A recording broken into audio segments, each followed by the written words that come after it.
Campanha de evangelização. Estamos chegando ao final do terceiro trimestre de 2016. Nesse período, as lições bíblicas produzidas pela CPAD foram uma ferramenta para estimular a evangelização em nosso país. Agradecemos ao povo assembleano que aderiu à nossa campanha de evangelização. Entendemos que uma igreja forte, protegida e promissora só é possível por meio de uma escola dominical inovadora e empreendedora. Aliás, esse tem sido o nosso objetivo ao longo desses anos à frente do Conselho Administrativo da nossa querida CPAD. Queremos muito mais ainda. Então, é tempo de anunciar o amor de Deus com total dedicação e esmero. É tempo de pregar a palavra com ousadia e intrepidez. Acesse www.editoracpad.com.br/evangelização, uma campanha CGADB e CPAD.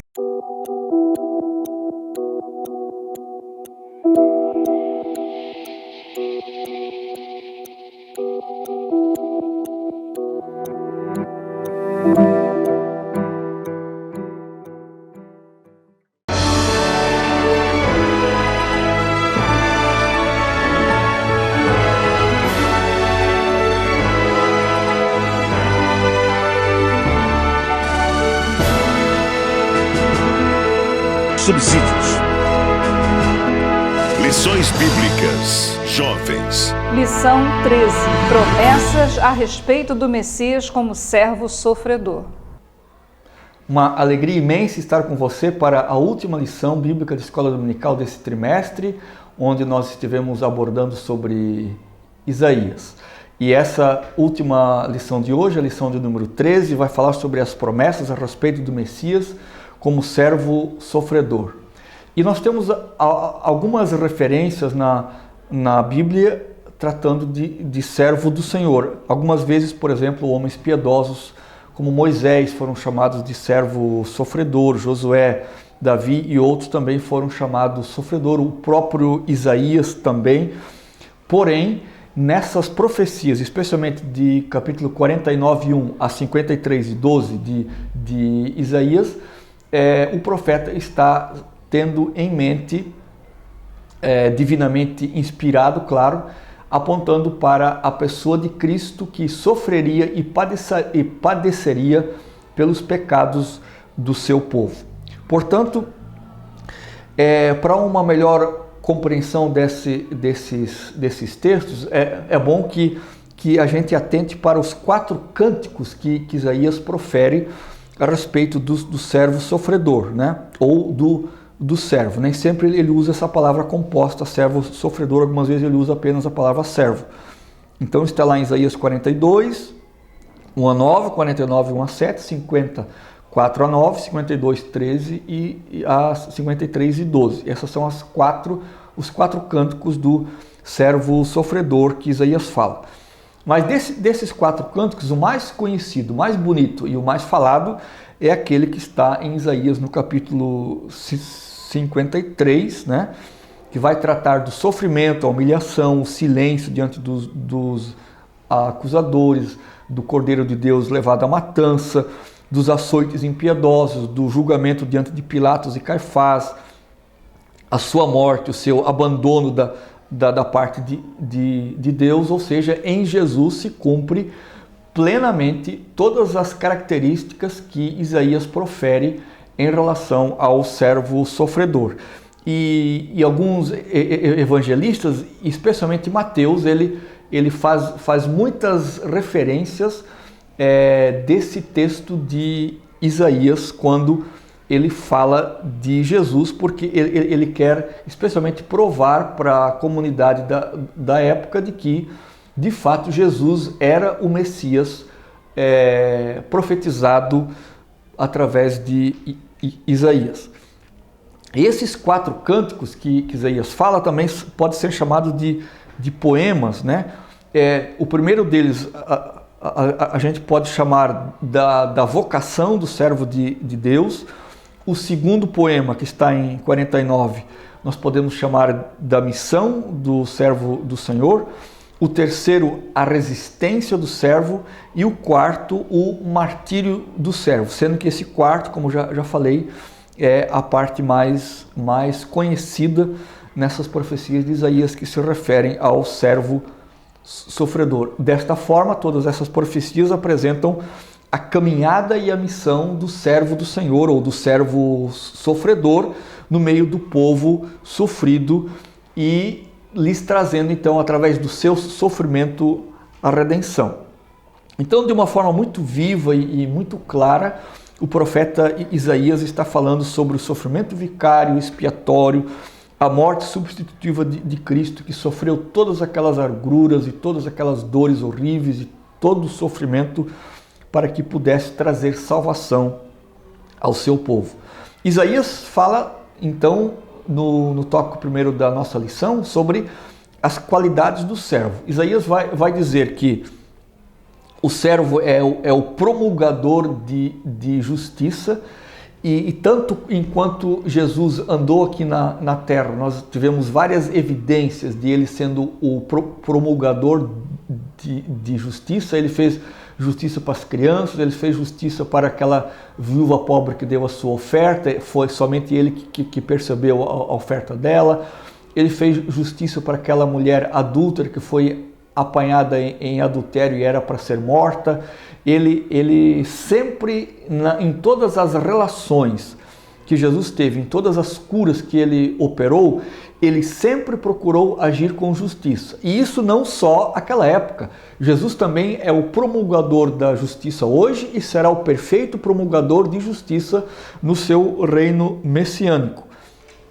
E o profeta Isaías também fala a respeito das qualidades do servo, que ele seria uma luz nas trevas, de que ele traria uma grande iluminação para aqueles povos que estavam habitando em uma grande escuridão. Portanto, o servo do Senhor traz acesso a todos aqueles que vêm para o Calvário, lhes iluminando a vida, o caminho e todas as circunstâncias, e permitindo que haja uma grande libertação e um grande livramento através dessa iluminação que o servo sofredor traz.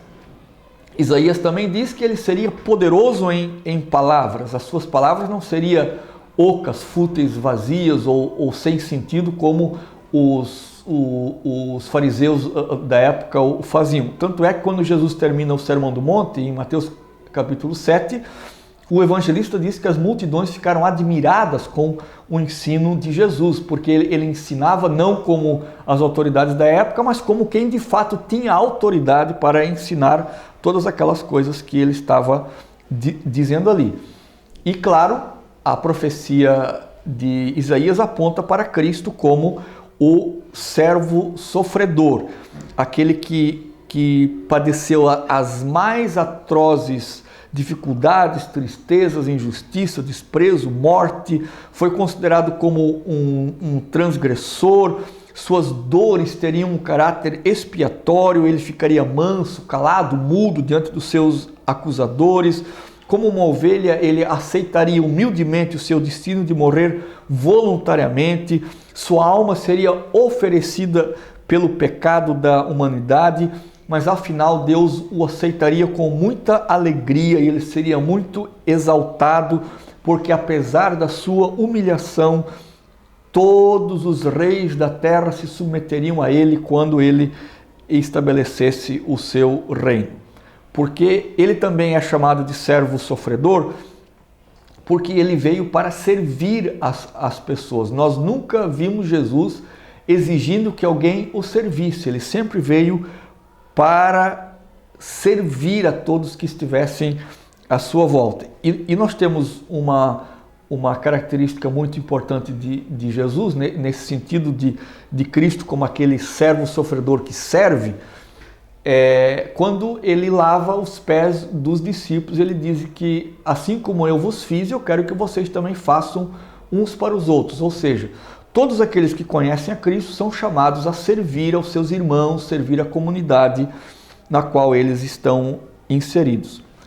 No tópico número 2 da nossa lição, nós falamos sobre o nosso pecado levou sobre si. E nós apontamos para a grande dificuldade de todos aqueles que vivem em pecado, que é a nossa condição fora de Cristo.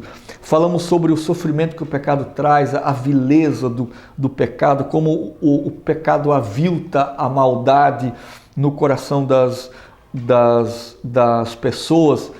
E, ao mesmo tempo, nós mostramos ali que o evangelista João Batista, aliás, o João Batista, ele vai dizer: eis o Cordeiro de Deus que tira o pecado do mundo. E sempre que nós falamos em pecado, nós temos em vista um termo teológico que nós chamaríamos de alienação. Ou seja, o pecado, ele na verdade nada mais é do que esse afastamento que os seres humanos têm de Deus. E quando qualquer ser humano está alienado de Deus, ele sofre, ele anda em densas escuridões, ele se sente culpado, ele sofre vários transtornos, porque ele está longe daquele que pode resolver o problema do pecado. E somente em Cristo que opera-se o movimento inverso da alienação, ou seja, nós somos reconciliados com Cristo em Deus, porque em Cristo e através do sacrifício do servo sofredor, o nosso pecado é tirado, é expiado, nós apaziguamos a nossa alma, nós encontramos paz e descanso para o nosso coração e assim nós podemos viver de uma maneira muito mais tranquila e descansada e confiante em Deus, que pode prover todas as coisas para nós. E Jesus foi o nosso sacrifício substitutivo. Através dele é que nós fomos libertos da condenação do pecado e consequentemente da morte, porque ele padeceu tudo isso por nós na cruz do Calvário, quando lá no capítulo 53 de Isaías ele diz assim, que tomou sobre si as nossas enfermidades, nossas dores levou sobre si, foi ferido pelas nossas transgressões, foi moído pelas nossas iniquidades, o castigo que nos traz a paz estava sobre ele, pelas suas pisaduras fomos sarados, levou sobre si o pecado de muitos. Ou seja, o profeta ele chega a ser redundante aqui na sua poesia do Cântico do Servo, exatamente para mostrar que Jesus ele operou uma morte substitutiva por todos nós na cruz do Calvário, nos trazendo a redenção e a reconciliação e nos religando de novo com Deus através da sua morte substitutiva. Portanto, aqui você pode fazer, caro professor, um paralelo ou uma ligação muito importante com seus alunos, mostrando da importância da morte vicária de Cristo e como ela traz libertação, como ela traz cura, não somente para a alma, mas também para o corpo físico, ou seja, todo o poder que está concentrado na morte de Cristo. É como se quando Jesus morreu na cruz do Calvário, todas as forças cósmicas da maldade, todo o pecado da humanidade, tudo aquilo que fere, que machuca, que desavilta o ser humano, que tira a dignidade do ser humano, estivessem sobre Jesus. E através da sua morte ele traz a libertação e a redenção dessa condição humana tão difícil que todos nós vivemos, mas que em Cristo nós podemos ressignificar e reviver e viver uma nova vida através do sacrifício de Cristo. E o último tópico da lição, aliás, o penúltimo, vai dizer: seu sofrimento é a garantia da nossa cura, e nós vamos também dizer ali sobre a necessidade que Jesus teve de sofrer, de passar várias agruras para que nós pudéssemos ter a libertação. E o último tópico, sua morte, nossa redenção. Se Jesus não tivesse morrido na cruz do Calvário, se ele não tivesse se entregue como servo sofredor, predito por Isaías, nós não poderíamos ter a salvação como nós a temos hoje. E porque ele foi rejeitado, nós somos aceitos. E a morte dele é uma morte que abrange a redenção de todas as dimensões da vida humana, mas também a redenção de toda a criação. Através da morte de Cristo, nós temos a garantia de que toda a raça humana e todo o universo é redimido da maldade do pecado através do poder redentor da morte que há em Cristo Jesus, a partir do momento em que ele decidiu ou aceitou voluntariamente ser o servo sofredor e padecer tudo o que havia sido descrito pelo profeta Isaías e que está contido nos evangelhos. Para mim foi uma satisfação muito grande poder estar com você durante essas 13 lições. Eu espero que elas tenham servido tanto a lição, quanto o livro, quanto os subsídios da internet e também estas videoaulas. Elas tenham servido de edificação espiritual para você, caro professor, pastor, superintendente, para os seus alunos. E mais uma vez aqui volto a afirmar, foi um grande prazer e alegria poder ter estado com vocês durante esse tempo. Que Deus lhe abençoe, fique na paz, que é em nosso Senhor Jesus Cristo. Muito obrigado.